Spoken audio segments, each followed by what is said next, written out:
I think it's a huge opportunity for Bitcoin Treasury companies to be the preferred vehicle for Bitcoin exposure for individuals, for retail investors, for institutional investors, and eventually for bond capital. And once you get the flywheel going, things happen fast, and you got to keep the flywheel going, and you got to put all your effort into making that momentum. I see the early days of MetaPlanet right now for Smarter Web, and I think there's quite a clear path forward to repeating the journey that MetaPlanet went on as a company and as a community too, And I think that's extremely exciting. But, you have Smarter Web that's an order of magnitude larger than the nearest competitor in terms of its market cap and its Bitcoin holdings. You've got trillions of capital that should want to get exposure to Bitcoin because Bitcoin has been the best performing asset class over the last 15 years. And I believe that will continue.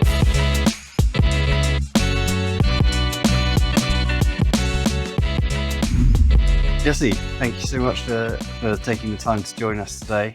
I know you're a busy man these days. Glad to be here, James. Thanks for inviting me. You're welcome. Could you start with, because I know who you are, a lot of investors will know who you are, but there's a lot of newer investors that maybe from the UK that haven't come across you yet. Could you give us a bit of background, I don't know, your CV? Yeah, sure. Yeah, there's sort of two CVs, aren't there? It's your general life CV, and then there's your Bitcoin CV, and I've both at this point. So in Bitcoin, I fell down the rabbit hole. Well, first I got into altcoins. I got into Ethereum in 2016, and did well on that, and then did really poorly in altcoins in 2018. Had to figure out what I was missing, and then found the Bitcoin rabbit hole. And then I became a Bitcoin maximalist and started writing under the pseudonym of Croesus about Bitcoin and applying my skill set as a management consultant before to provide analysis about Bitcoin. And I wrote a few pieces that became very popular and became known for those. And then in more recent years, I put out a few years ago, I put out an article called Bitcoin's Full Potential Valuation, which was an effort to try to use the same management consulting toolkit to size the opportunity for Bitcoin. And nobody had really done that, had sized the market of what Bitcoin was addressing. So that you may have seen this slide. People have probably seen it at this point of what Michael Saylor uses, this slide of global asset value. It was 900 trillion of global asset value when I first put that out a couple of years ago. I updated it about a month ago for 2025. We're now at $1,000 trillion of global asset value, and Bitcoin is now just 2 trillion of that, which means 0.2% of the total addressable market, which is the world's value. And so that article, Michael Saylor liked a lot, and he adopted that as his approach to valuing Bitcoin, and built out a model. His valuation model is built on top of my starting point, which has been really cool. And so that's I guess my sort of Bitcoin trajectory as in terms of being a Bitcoin analyst and writer. I was running a fund. It was a crypto hedge fund that turned into a Bitcoin holding fund as I went through that journey. And then I started On-Ramp Bitcoin. I co-founded that, which is the pioneer of multi-institution custody, which is a commercial application of Bitcoin's native multi-sig properties. And a very cool approach to custody where the end user doesn't have to hold any keys, but you enjoy the benefits of multi-sig decentralization of cryptographic keys. That's my Bitcoin resume. Before I was a management consultant at Bain & Company and got my MBA at Stanford before finding crypto and then Bitcoin. So that's the full background on me. Okay, cool. Can you now then maybe describe your role at SWC a little bit? Yeah. So I am consultant for Bitcoin Treasury strategy. And Over the last 6 months, I started to really do my research on what Dylan LeClaire was telling me to pay more attention to for the last year, which is, what they were doing at Metaplanet and what they were doing at Metaplanet and pretty awesome mechanics there.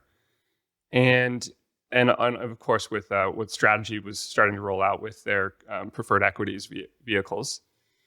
And so as part of that, I started to do analysis about Bitcoin Treasury companies, wanted to size the opportunity for this new industry, and put out some analysis on that recently. And that led to me getting involved with UTXO, who's kind of the investment firm that's seeding a lot of these Bitcoin Treasury companies internationally. Their thesis, which I think is right, is that there will be a winner takes most Bitcoin Treasury company in each capital market, and I think that's right. I think that's how Bitcoin will, how capital in local markets will access Bitcoin disproportionately over time, and that's great. I think it's a huge opportunity for Bitcoin Treasury companies to be the preferred vehicle for Bitcoin exposure for individuals, for retail investors, for institutional investors, and eventually for bond capital that's stuck in fiat bond contracts, getting not great returns, in these little pockets of capital all over the world. So that me being involved with UTXO led to getting introduced to Andrew. And I had some analysis that I thought would be helpful for him, and we just started working together. And so, when I met you in Vegas, was this already happening, kind of thing, in the background? It's funny. I met Andrew. The first person I met in Vegas was Andrew. He was heading to the same UTXO event that I was heading to, and he got on the escalator right behind me. And I was like, but you're Andrew. And we started talking then. So yeah, I hadn't met Andrew before then, but I knew that some of the analysis that I had been doing would be helpful for Smarter Web. And so, I sort of volunteered that at the first time I met him. Okay. So how do you think you've been received, like your appointment's been received so far? I think very well. It's been really nice that when that announcement went out that I'm formally involved, people had some really nice things to say, which was really cool to see. I was sharing some of that with my wife as I was reading some of those comments. It was just very very flattering. And yeah, I think that's because some people who have been in Bitcoin for a long time are familiar with some of my earlier work, and they know how I've been impactful for, I guess, in a small part, establishing some of the intellectual framework for what this thesis is, with regard to Bitcoin Treasury companies and how that is tapping equities markets and the bigger eventual play of bond market capital, which is what Strategy is now focused on. So it felt great to be warmly received in that way, and I look forward to making good on that with everybody. Of all the Bitcoin treasuries that you could have signed up for, why Smarter Web? What do you feel like is the USP or? Yeah. So in helping UTXO out, they have a few things going on in the world. I'm helping out in Hong Kong as well. And the whole point of the strategy is to get the flywheel going, right? And once you get the flywheel going, things happen fast, and you got to keep the flywheel going, and you got to put all your effort into making that momentum, work for the company and for the shareholders. And Smarter Web found itself very quickly in that position, and that's extremely exciting, and it's what it's all about at the end of the day. This is what you want to see, and you want to keep going. So in many ways, I see the early days of MetaPlanet right now for Smarter Web, and I think there's quite a clear path forward to repeating the journey that MetaPlanet went on, and as a company and as a community too. And I think that's extremely exciting, and I think that's part of why I don't think that there's any company in the world right now that has the traction and clarity for the path forward to follow the MetaPlanet path. Nobody has that as clearly as Smarter Web does right now. Cool. And do you think some of that is? Oh, and obviously some of that's down to Andrew. He's all of it. Andrew's done all of it. But if you were looking for sort of a favorable environment for the sort of flywheel to fly in, would you say the UK is one of those environments? Each jurisdiction has its anomalies, but yeah, exactly. I didn't really know the extent to which the UK was hungry for a Bitcoin exposure vehicle. I've only in the last month become aware of, and in fact, maybe you can sharpen my knowledge on this, but in the US we have 401ks. That's the retirement accounts for individuals, and in the UK you guys have SIPs and ISAs or ISAs. ISAs, yeah. So I mean, SIPs are pensions, and ISAs are just savings accounts. And the beauty of the ISA is that you can withdraw the money at any time. You don't have to wait till 60 or whatever. And my understanding is both of those pools of capital that are held by individuals or institutional on behalf of individuals, both don't have a way to access Bitcoin currently, and that's a shame. First of all, for the UK and for its citizens and its capital, and it's also an opportunity for Smarter Web because this is the best way to get exposure to Bitcoin, because the balance sheet consists mostly of Bitcoin, and the stated strategy is to continue to strengthen that balance sheet by adding more Bitcoin per share. And so I think it's a brilliant tailwind for Smarter Web, and I didn't appreciate the extent to which that Japan has its own idiosyncrasies that make it attractive for a Bitcoin Treasury company, versus just holding spot Bitcoin. Namely, for them, and there's a difference in taxation for spot Bitcoin versus Bitcoin Treasury company capital gains, and so that makes it more attractive to just hold the equity rather than spot Bitcoin itself. And I think that's been very important for MetaPlanet's success. And of course, in the context of an over indebted society, which everyone is, like the UK is also has like not a great fiscal position. Japan's is worse, but I think that I was guilty of thinking that MetaPlanet was a one-off because of the circumstances that nation is in. But there are tailwinds elsewhere too, and I think that the fact that trillions of pounds of capital doesn't have a way to get Bitcoin exposure because of current regulations is case in point. So now you have Smarter Web and its competitors, but you have Smarter Web that's an order of magnitude larger than the nearest competitor in terms of its market cap and its Bitcoin holdings.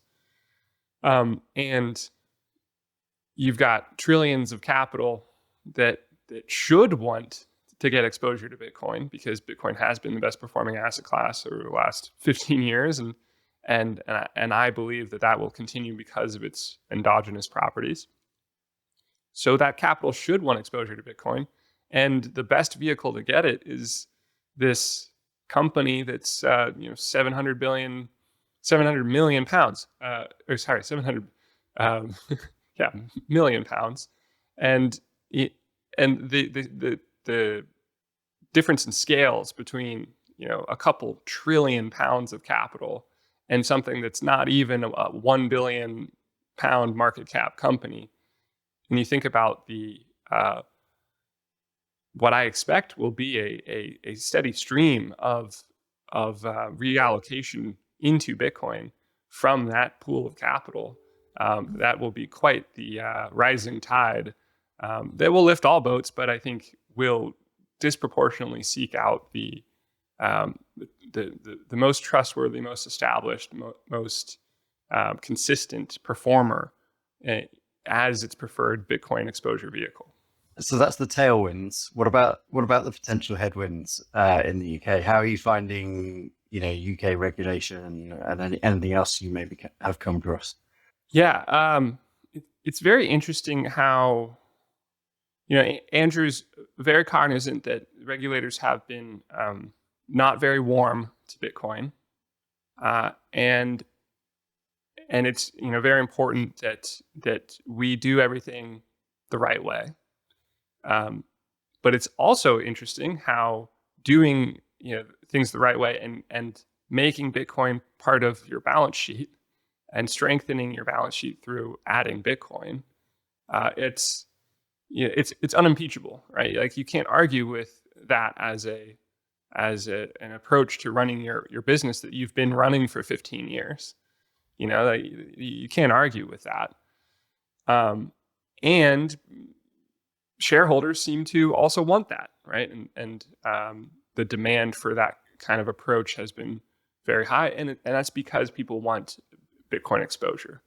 So it's been very interesting to see how regulators in the UK are rather quickly starting to change their outlook, their approach to Bitcoin, and I think that it may be as a result of what's happening with Smarter Web and it's the folks who are trying to follow Smarter Web's path in the UK. So in terms of headwinds, yes, regulation about Bitcoin isn't where the US is, but it is warming, and I think that is a testament to being reasonable. I don't think that regulators in the UK are unreasonable, and I think that they are open to responding to what investors expect and are seeking, and regulators are just their mandate is to make sure that there are the right guide rails set up to ensure investor protections, right? And so I think I see that trend actually heading in the right direction of regulators warming up to this, maybe catching up to where the U.S. is in terms of regulation, understanding what's going on with strategy, and accommodating the realities of businesses that want to hold Bitcoin on their balance sheet. So I think that's a headwind that is diminishing. And that's great to see.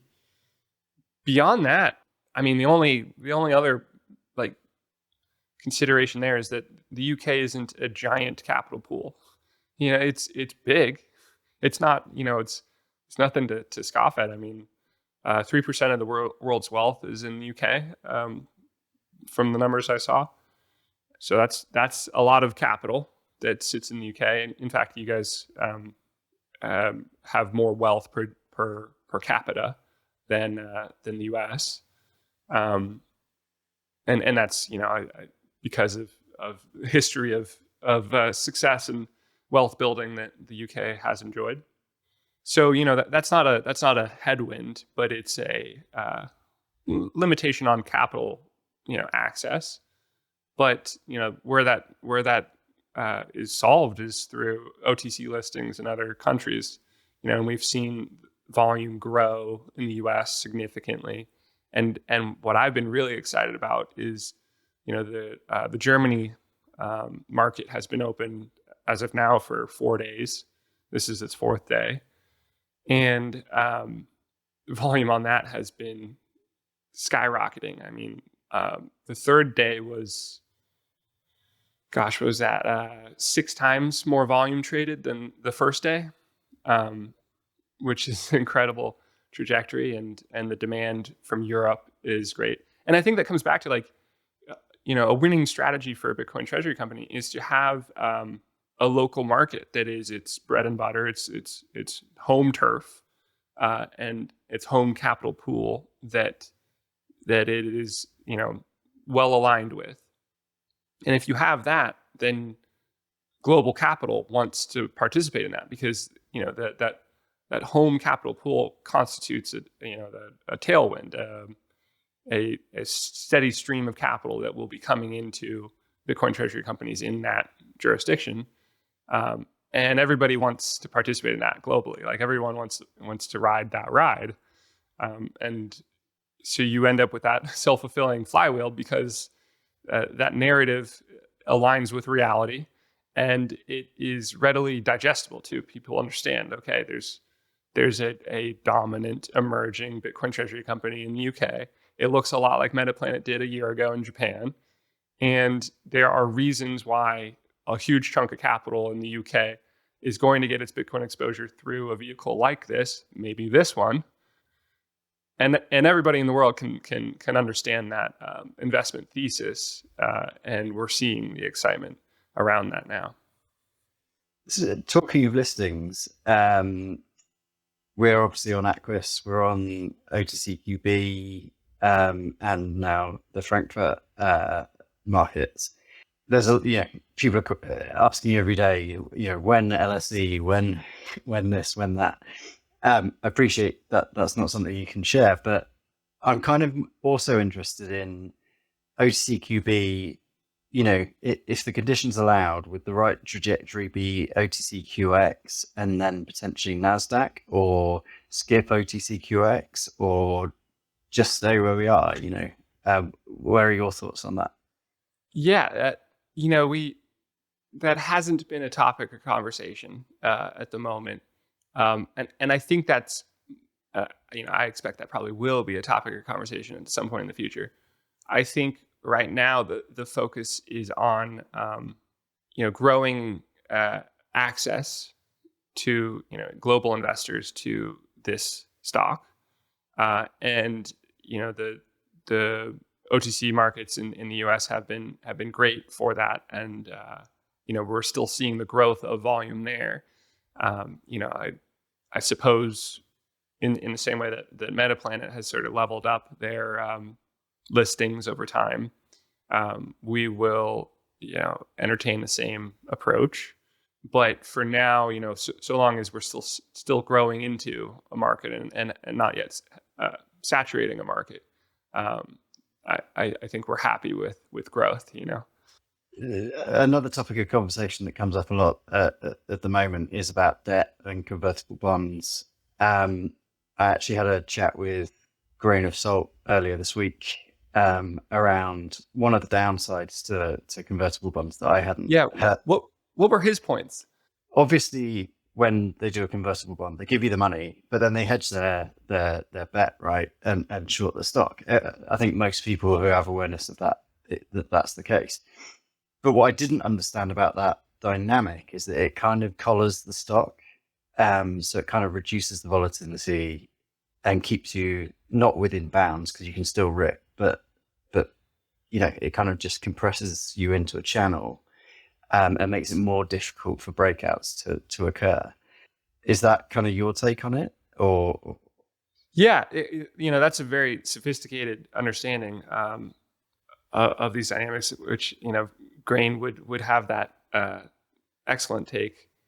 I think the first set of watchouts for convertible notes is the terms that you get from many of these providers, that that they want it to include a lot of upside for themselves. A lot of there's a whole host of lenders who will offer convertible notes with a bunch of warrants included, or some with like a ridiculous amount of warrants included, and they're to be filtered out. So they're those are just sharks looking for a company that's desperate for capital. So and that's most of what you see at first. But beyond that, if you get beyond that, you can find the potential partners who are willing to stick to actual convertible note terms rather than toss in a bunch of warrants for themselves. And then you're talking, right? Like, convertible note, if you stick to the terms and the terms are reasonable, it can be very attractive. I think an essential part for a Bitcoin treasury company is to manage the leverage ratio for the business. At the moment, SmarterWeb has no debt, and that's an incredible position to be in, because it ensures that you're fine in a 80% drawdown bear market. That's no problem. Metaplanet has made sure to keep their leverage ratio under like 20%, 20 to 30, and recently they've kind of cleaned out their balance sheet, I think, in preparation for what's coming, in terms of launching new instruments for the stage they're in. Yeah, so I think convertible notes that are Bitcoin denominated is another important filter, and that becomes a lot more interesting, because if it's Bitcoin denominated, an 80% drawdown for Bitcoin is Bitcoin denominated, so that obligation stays lockstep with the balance sheet of the company, and that protects investors, it protects the company, it protects shareholders in that eventuality. And it also means that if you're talking to people who are willing to do a Bitcoin denominated convertible note, that they understand Bitcoin, because what they want is the downside being performing like Bitcoin, and the upside being performing better than Bitcoin.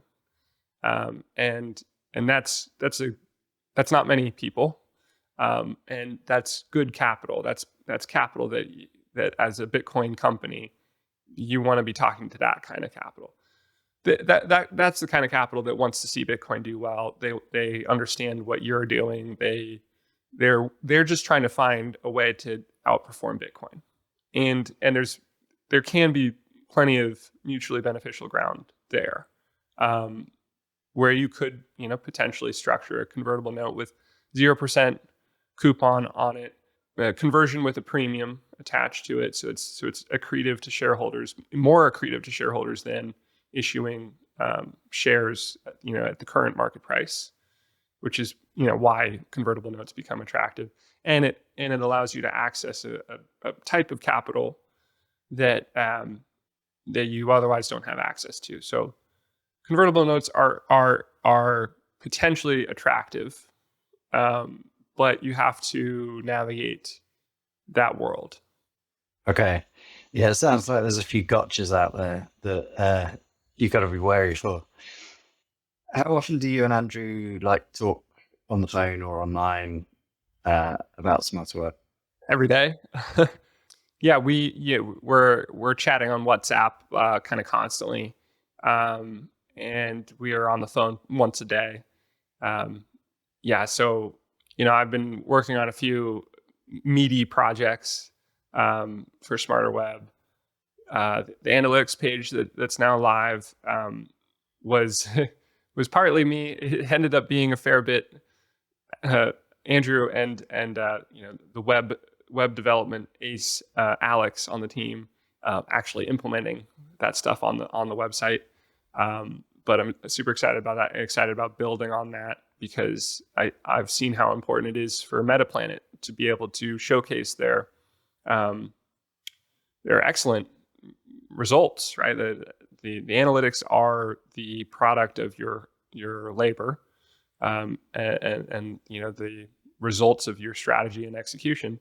And Smarter Web has been absolutely crushing it on those metrics, and showcasing them, I think, is a big part of telling the story, generating greater investor interest, and and I think, frankly, that's about communicating to global investors that strategy's done it, Metaplanet's doing it, Smarter Web is on the path too. And we're still so early in the history of Smarter Web that the vast majority of Bitcoin investors haven't even heard of Smarter Web. I would go so far as to say, like, most people who hold Metaplanet haven't heard of Smarter Web at this point. And you would think they'd be very interested, and I think they will be as as we start to shine a light on the track record through the analytics. So that's one project I've been working on and will continue to work on, and the deck that we've been putting together for that Andrew talked about the other day on our spaces is coming very soon. I'm literally looking at it right here. So, that's been quite a few hours for me over the last couple of weeks, because there's no way to make a deck except through pouring in hours. Well, yeah, I'm definitely looking forward to that deck. Hopefully, it comes out before this comes out. Oh yeah, right. Any hints on what we've got to look forward to over the coming weeks and months? Yeah,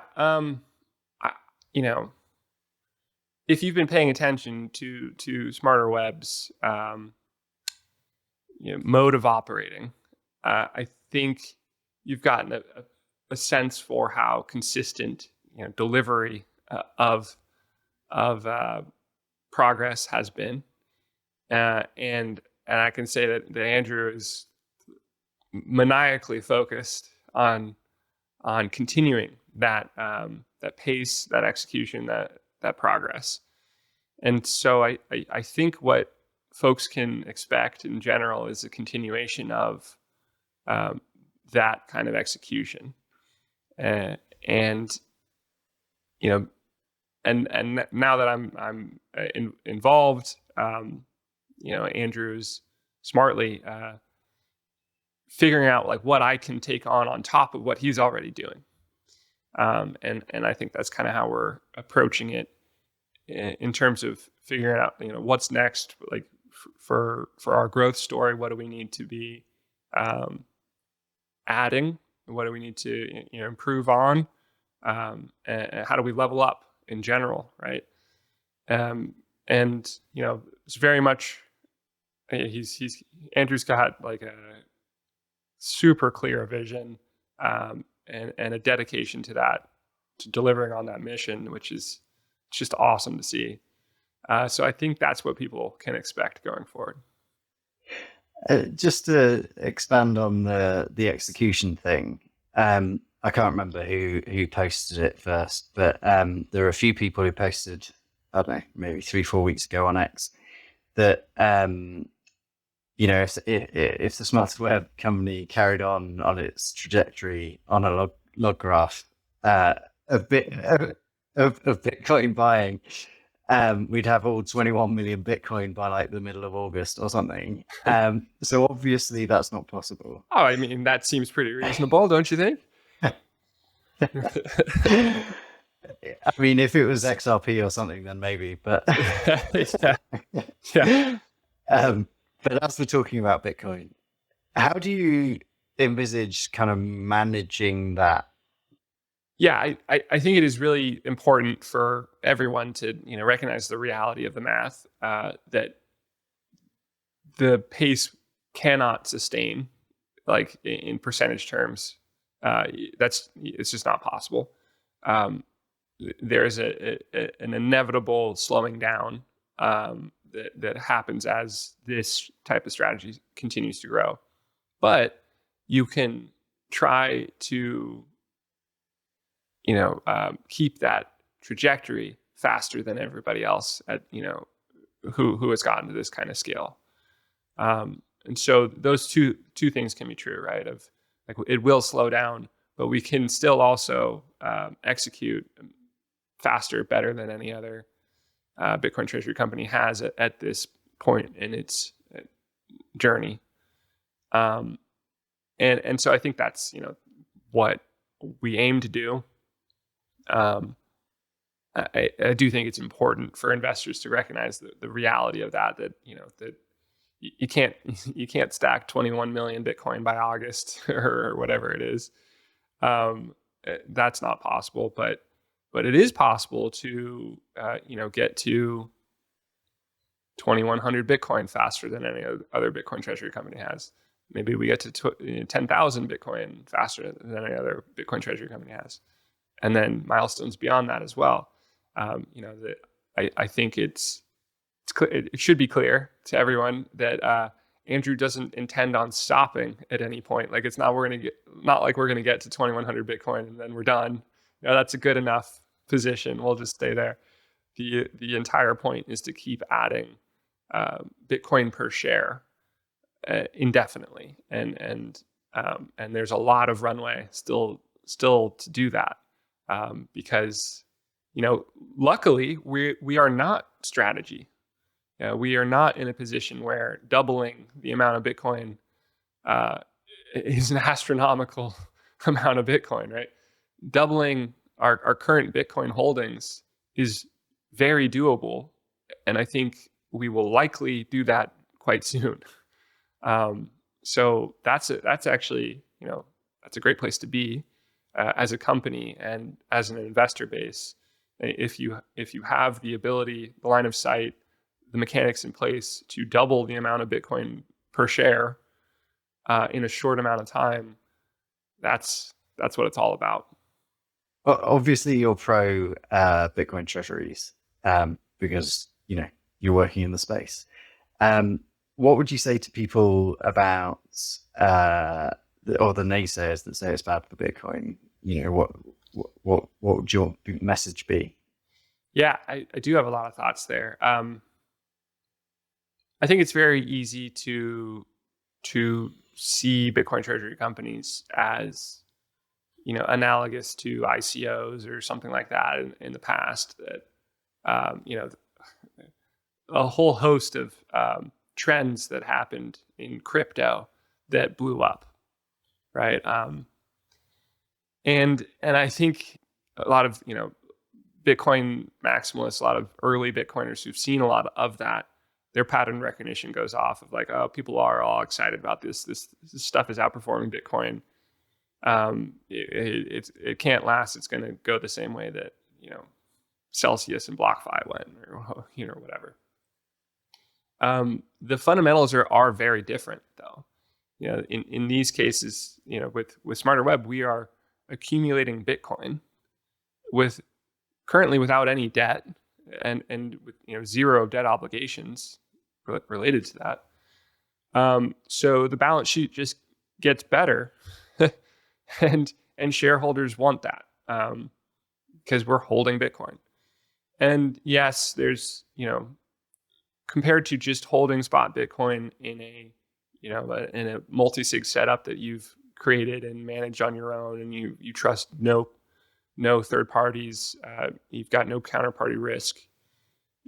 Yeah, there's a little more risk to having a company hold Bitcoin on your behalf, but there's a place for risk in anybody's portfolio. And so I actually talked to Michael Saylor about this. I asked him, I asked him 9 months ago. I was 100% Bitcoin in my portfolio, and I asked him, you've said never sell your Bitcoin, and I live by that, but I have FOMO about these Bitcoin treasury companies. What do you say? Like, should people sell some of their Bitcoin to buy Bitcoin treasury companies? And he cut right through my kind of setup there for him, and he said, the risk-free rate for Bitcoin maximalists is holding Bitcoin, but there's also a place for risk and risk capital on top of that. And he was right. You can have your spot Bitcoin that you hold in your best in class multi-sig setup. But you may also have a place in your portfolio for investing in companies whose objective is to grow Bitcoin per share. And that is very different from the thought of ICOs or investing in altcoins or getting Bitcoin yield through lending to greater and greater risk counterparties, the way that BlockFi and Celsius did. This is a very different approach, and I think it's very interesting that I'm friends with Pierre Rochard, who happened to go to the same accounting program that I went to, University of Texas. It's the best in the country. You sure learn the heck out of accounting when you go there. And we are both extremely bullish on Bitcoin Treasury companies. And we've talked about how it's probably comes down to our foundational knowledge of business is in accounting. And for me, what's so glaringly obvious about Bitcoin Treasury companies is that the value of a business is really its balance sheet. And yes, the income statement tells you about the future growth of that balance sheet. But when you buy a business, you're executing the transaction on the balance sheet and then secondarily on the income statement. And with the Bitcoin Treasury strategy, there's what companies are engaging in is strengthening their balance sheet, and that's incredible. That's very fundamentally valuable to the business and to the shareholders, and that's super different from the pattern recognition that I think a lot of people see when they see Bitcoin Treasury companies doing well. The other thing I'd say too is that I think that the pace of Bitcoin Treasury companies, the rate at which they're growing, that's part of the pattern recognition of this can't be sustainable. But I think what people are missing is that there is so much capital paying too much for equities in the traditional market. When you buy Apple, you're buying a 35 PE ratio for a company that's not growing, right? That's not value investing. And so you have to overpay for equities because everything is overvalued. And in the bond market, you're actually, I think, destroying value if you take the true inflation rate, which I think is 7%, and most bonds return less than that. So you're destroying capital if you hold bonds. You're overpaying if you hold equities. And now there's a strategy here by shifting from fiat to Bitcoin as the backbone of a balance sheet, of a capital structure. There's a ton of value to be had there. And I think the rate of Bitcoin Treasury company growth is because tiny percentages of these massive buckets are seeing, there's value there. And what I currently have is overvalued. So I'm going to go reallocate some capital to these companies. And people, I think, miss that it's not unsustainable. Sure, the rate of change will slow down, but it is fundamentally driven by capital finding greener pastures. I mean, yeah, you mentioned about things being overpriced, and there was a podcast that came out yesterday in the UK trying to expand a bit on Bitcoin treasuries. Was this Marin Talks Money? I listened to it. Yeah, and then, there's quite a lot of cheap shots in there, which is to be expected. But one of the things that was kind of scoffed at a little bit was MNAV. Okay. And again, it was kind of scoffed at by the presenter on CNBC this morning. What I wanted to shout at into my headphones was, but if you look at REITs, they're actually valued at 6 to 7 MNAV, or at least that's the stat that I've been given on them, which kind of blew my mind because it's oh my God, this already exists. They've got net asset value on their balance sheet. Andrew had a great point on CNBC today of, like companies. What's a PE ratio? You're pricing in the future value, discounted future value right there. Of those future cash flows, you're discounting into the present, and you factor that into the valuation of the company. And what's an MNAV is an expectation.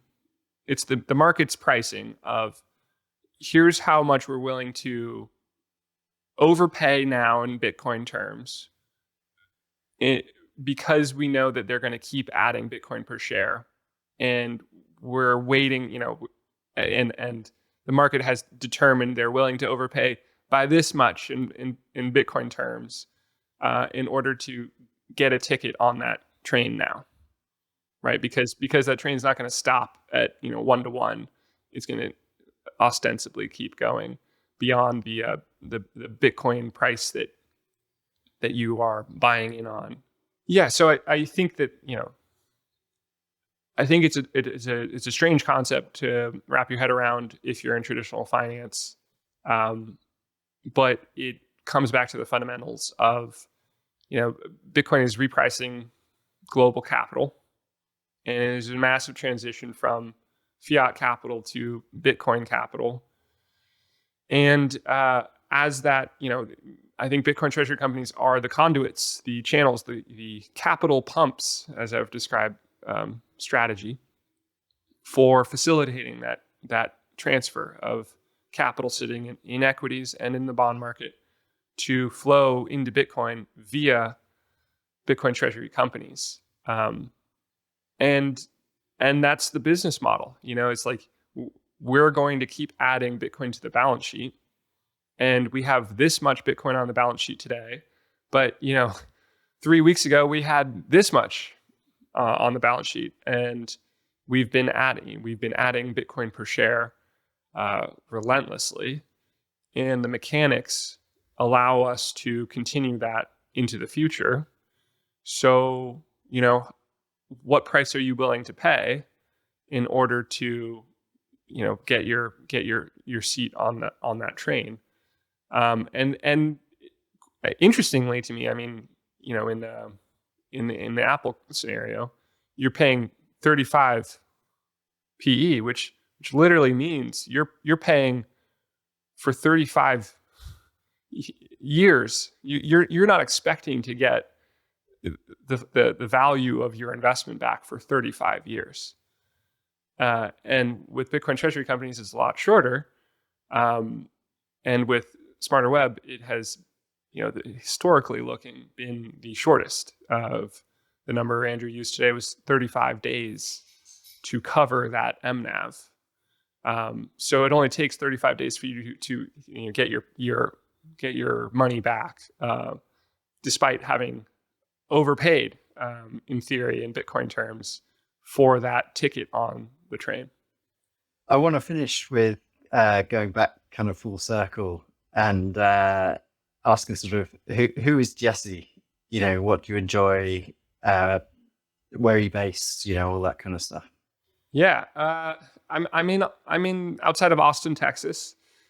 I'm from Pasadena, California, originally. Have you ever seen the Rose Parade? Is that a thing that people in the UK have ever seen a news clip of? No, okay. And you guys are like vaguely aware of college football, right? But not. Yeah, okay. So Pasadena is the home of the Rose Parade and the Rose Bowl, which is one of the big venues for college football.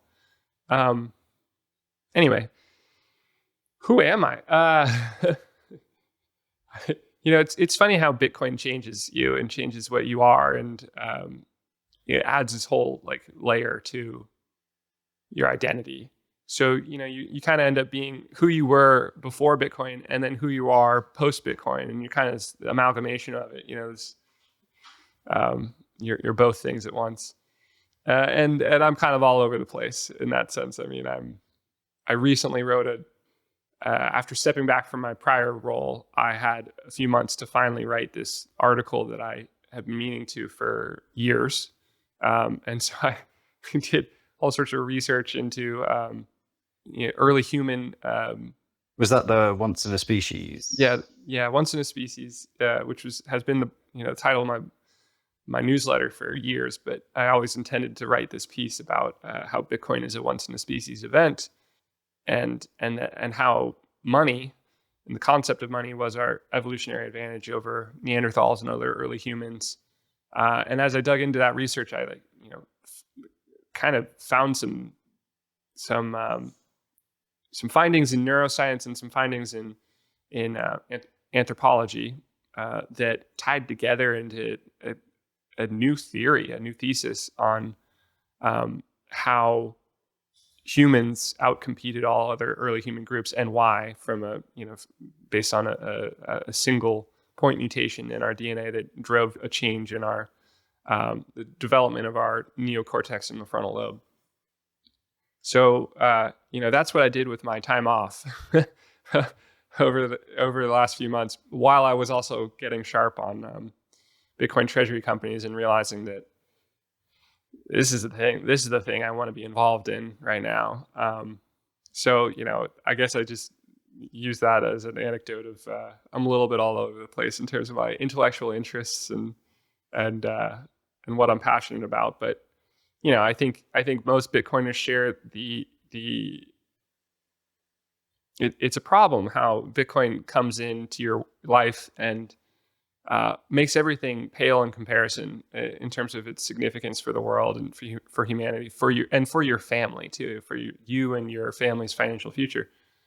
So it ends up becoming such an important part of your identity, inevitably, because you care so much about this for yourself, for your family, for your country, and for the betterment of mankind.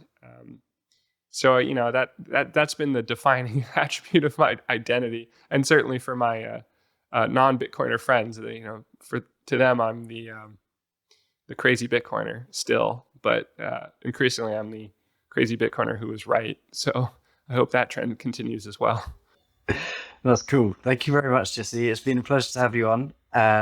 Really appreciate the time, and I look forward to speaking to you again in the future. Yeah. Oh, James, we can't end without saying how you and I chatted over while you were waiting for your burgers in Vegas, and about the how excited you were for Smarter Web, and how I was waiting for the OTC listing to come online in the US, and I should have called up Fidelity and got my money in earlier, but I didn't. Yeah, I'd forgotten about that. That was a chance meeting. Yeah. It was good fun. Well, glad to have done this. Thank you for inviting me on, and look forward to doing it again as we continue to grow the strategy for Smarter Web.